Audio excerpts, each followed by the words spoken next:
कबीर महाराज की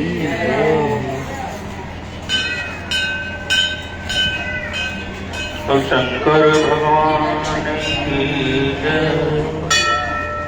मात गंगा तेरी सदा तो सदगुरु भगवान की जय। गुरु के साथ खबर बताती हैं कि साप्ताहिक संकीर्तन में हम सभी शामिल हैं।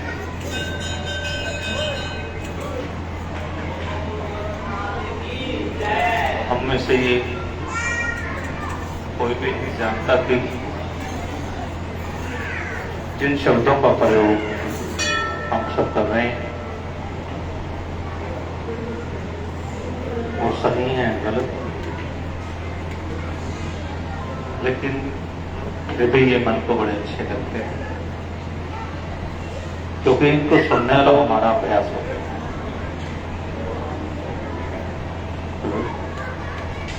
क्योंकि इन शब्दों को सुनने का हमारा सबका अभ्यास हो गया है। कई बार आप शब्द भी लगातार बोले जाए तो वो भी इससे लगने लगे और उसके भी हमें अभ्यास हो जाता है।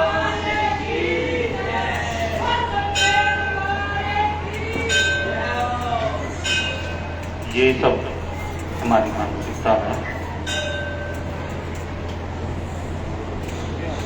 तो धीरे धीरे ये मानसिकता शुरू में तो कुछ नहीं होती और धीरे धीरे जैसे हम आगे बढ़ते हैं, जैसे जैसे आगे बढ़ जाते हैं, इन शब्दों का कोई महत्व नहीं रहता। ये छोटी छोटी साधनाएं, ये छोटे छोटे शब्द या तो ये हमारे साथ लंबा चले, हमारे सांसों के साथ लंबा चले, तब तो इन शब्दों का महत्व है।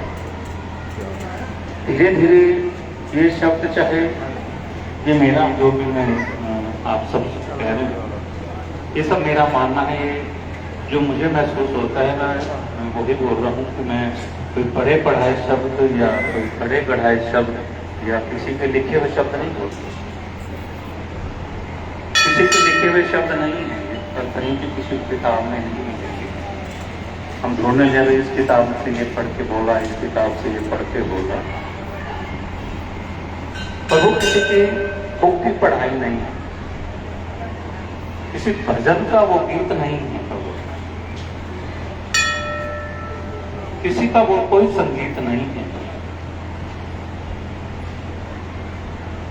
और वो तो एक सीधा सा रास्ता है, सीधे से मुंह है और सीधा सा भाव भी हो जाता है, लेकिन हम उसे अपने भाव चढ़ाने के लिए कई तरह की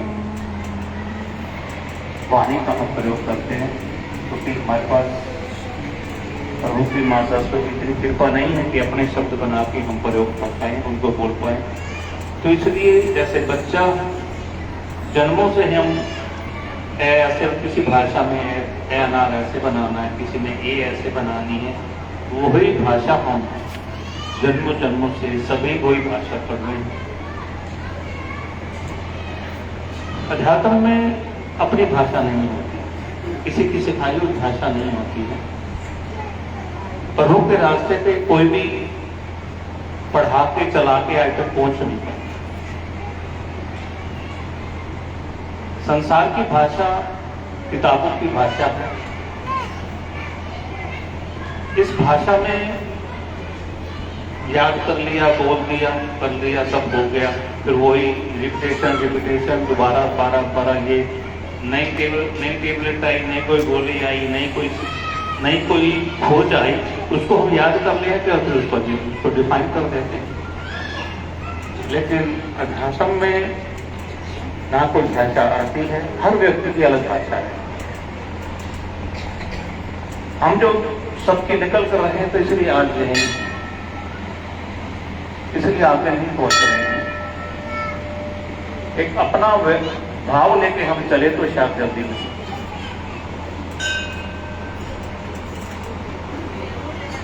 और जब तक हम अपना भाव, अपना जो पर्सनल अनुभव है, जो हमारा पर्सनल अनुभव है, उसको लेके जो जो हमने सुना, हमने उसके पीछे शुरू हो गए। कभी कभी ये भी प्रश्न उठे कि महादेव, भोलेनाथ क्या वास्तव में ऐसे हैं जो जहां रोज लगे हुए हैं? कभी कभी तो प्रश्न उठना ही चाहिए। कितने समय से हम लगे हैं, पूरा हम नहीं, पूरा संसार ही लगे।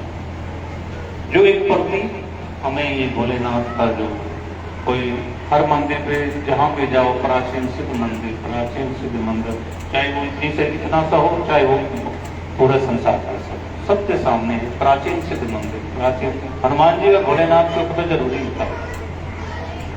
प्राचीन सिद्ध मंदिर, प्राचीन सिद्ध मंदिर। प्राचीन शब्द का अर्थ तो जानते हैं, कितना प्राचीन। प्राचीन तो ये श्वास में, ये भी प्राचीन हो गई, एक श्वास जो गई, हर श्वास प्राचीन हो जाती है। कितना प्राचीन है, कितने प्राचीन है। तो ये जो शब्द हैं, लिखे लिखे हम तुरंत पढ़ जाते हैं, वो बड़ा सिद्ध मंदिर है। और सिद्ध मंदिर जो है, वहां हम गए, हमारा जो संसारी काम नहीं हो रहा था वहां हम गए, और वो समय नजदीक आ गया था, वहां गए, वो हमने बोला हमारा काम हो गया, बड़ा प्राचीन सिद्ध मंदिर हो गया। काम नहीं हुआ तो कोई सिद्ध मंदिर नहीं है, काम हो गया तो सिद्ध मंदिर है। काम हो गया तो वो बाबा जी सिद्ध है, बाबा जी का आशीर्वाद चलता है। काम नहीं हो गया फिर जय बाबा। ये हमारी मानसिकता है।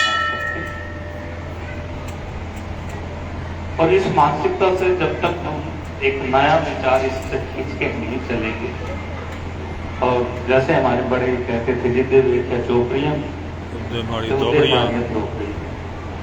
इन शब्दों का अर्थ समझिए कि मजाक के और हंसने के शब्द नहीं। वो क्या कहना चाहते थे बुजुर्ग, उस बात को आप समझिए। एक बाप को छोड़ के दूसरे अपने बाप को बाप नहीं मानता, दूसरे बाप को बाप, आपने उसके पास 4 पैसे, उस बाप को बाप मान लिया। अपने बाप के पास 2 पैसे नहीं है, उसे उसको नकार। हल्की सी पिता से कोई गलती हो जाए तो हम पिता को छोड़ देते हैं और दूसरे पिता के साथ लग जाते हैं। ये हमारी मानसिकता। और गुरु गुरु तो सब चलते रहते हैं, ऐसे बड़े गुरु आते हैं, गुरु गुरु तो सब चलते हैं। तो भाई यहाँ जहाँ भी और यहाँ कहीं भी थोड़ी सी प्रभु की माया है, ये भारतीय संस्कृति है। कहीं भी आप एक ईंट रख के बैठ जाओगे तो वहां भी भीड़ हजमा लग जाए। कहीं भी 2 ईंट ऐसे जो रख के बैठ जाते हैं सड़क पर, ये कहीं भी, ये भारतीय संस्कृति है। कहीं भी भारत में कहीं भी रख के बैठ जाओगे वही मजमा लग जाएगा। और पेड़ के नीचे बैठ जाओगे तो वो जल्दी लग जाएगा, क्योंकि वहां छाया भी मिलती है, बैठने को सब कुछ मिलता है। थोड़े थोड़े दिन जो एक जगह टिक के बैठ जाता है 2 ईंटें रख के, थोड़े दिनों में उसका संसार इतना बड़ा बस जाता है। प्रभु की माया देखिए, 2 ईंट रख के तो बैठे थे, तो कई बार बिना ईंट रख के बैठते तब भी संसार बस जाता है। उस प्रभु के देखिए, बिना कुछ बोले, बिना सब करे। जैसे आजकल अब जेठ का महीने आएंगे तो ऐसे हमारे बहुत सारे संत हैं, वो पंचभूमि में तपते हैं, शरीर पे तन पे मिट्टी लगा के चारों तरफ आग जलाते हैं। 45 दिन या 100 महीने या 1.5 महीने का तपस्या होती है। अलग अलग तरह के संसार में प्रभु ने अलग अलग तरह के जीव भेजे हैं। किसी को हल्के से गर्मी सहन नहीं होती है, और जो जेठ के महीने में 5-5 धुनिया, 7-7 धुनिया, वो एक गोबर के जो उपले हैं वो लगा के बैठते हैं, वो वैसे करते चले जाते हैं।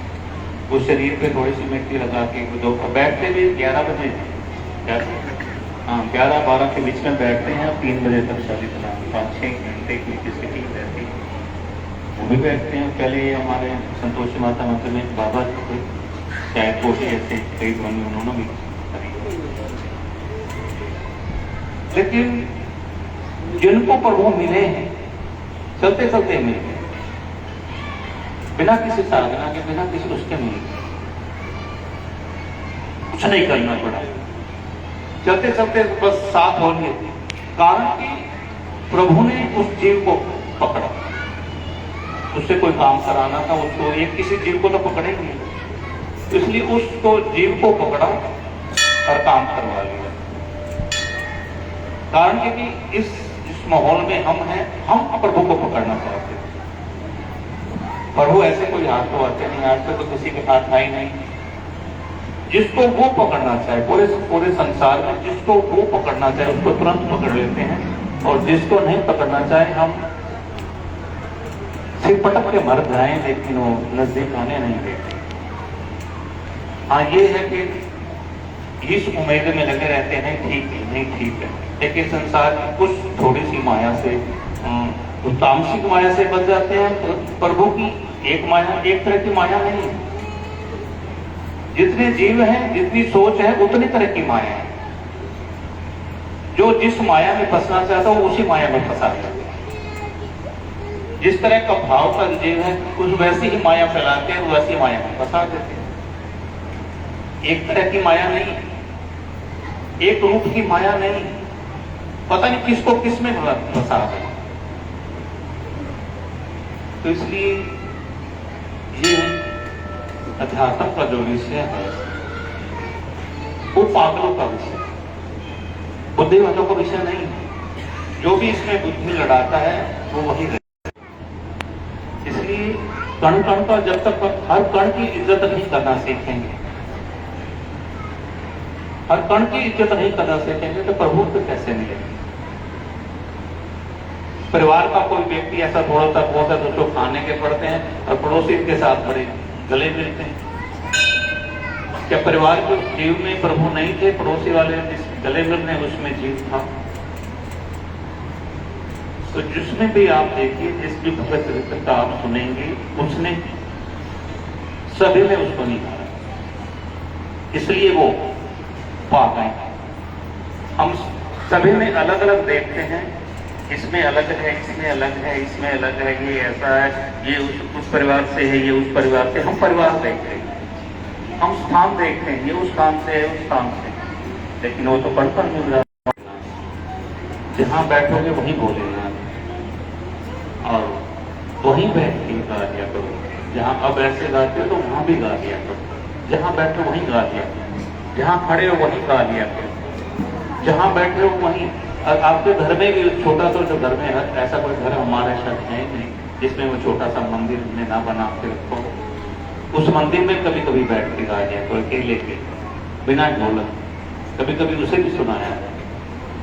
जब तक हम उसे नहीं सुनाएंगे, एकांत में बोलना नहीं सीखेंगे, जब तक उसको जीवित नहीं समझेंगे। मैं एक थोड़ी सी बात सुनाता हूँ। तो एक ऐसे संसारी किसी के पास गया तो वो बोला कि प्रभु मेरा मदद, ये ऐसा मेरा काम हो नहीं रहा, ये काम हो नहीं।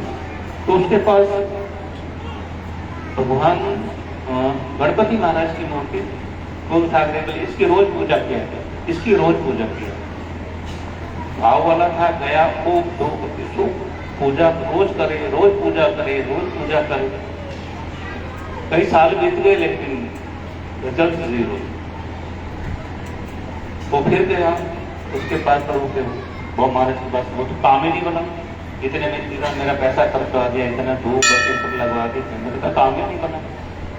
कहता चलो उसको छोड़ो, एक दूसरी मूर्ति थी भोलेनाथ की, वो उठा के दे, अब इसकी पूजा की। घर आते ही वो छोटी मूर्ति भोलेनाथ की लेके आया, जो गणपति महाराज की मूर्ति थोड़ा उठा के नहीं, उसे उठा के ऊपर रख दी और उसके स्थान पे भोलेनाथ की मूर्ति भी लगा दी। अब उसकी धूप बत्ती करने लगे, उसकी धूप बत्ती करने लगा तो एक दिन उसे करके, जैसे पहले तो चला जाता था, एक दिन बैठ गया। उसने देखा कि जो धूप मैंने जलाई है, जो बत्ती में धूप जलाई है, उसका धुआं तो भगवान शंकर की तरफ जाएगा, गणपति महाराज की तरफ जा रहा है। गणपति महाराज के तो धुआं जा रहा है उसकी तरफ। वो बड़े कष्ट हुआ, पहले 5 साल सेवा करी तब तो तू कुछ बोला नहीं, अब सारा धुआं की तरफ जा रहा है। तो बोला तू ऐसा नहीं लगता, तो कैसा है कितने साल के, तब तो तू माना नहीं, सारा धुआं भी तेज हो जाता है। उसने कहा फटाफट एक रुई उठाई जिससे वो जोत बनाता था, 2 रुई के छोटे छोटे कोई लगाए और गणपति जी की नाक में लगा दी। तू सुगंध नहीं ले,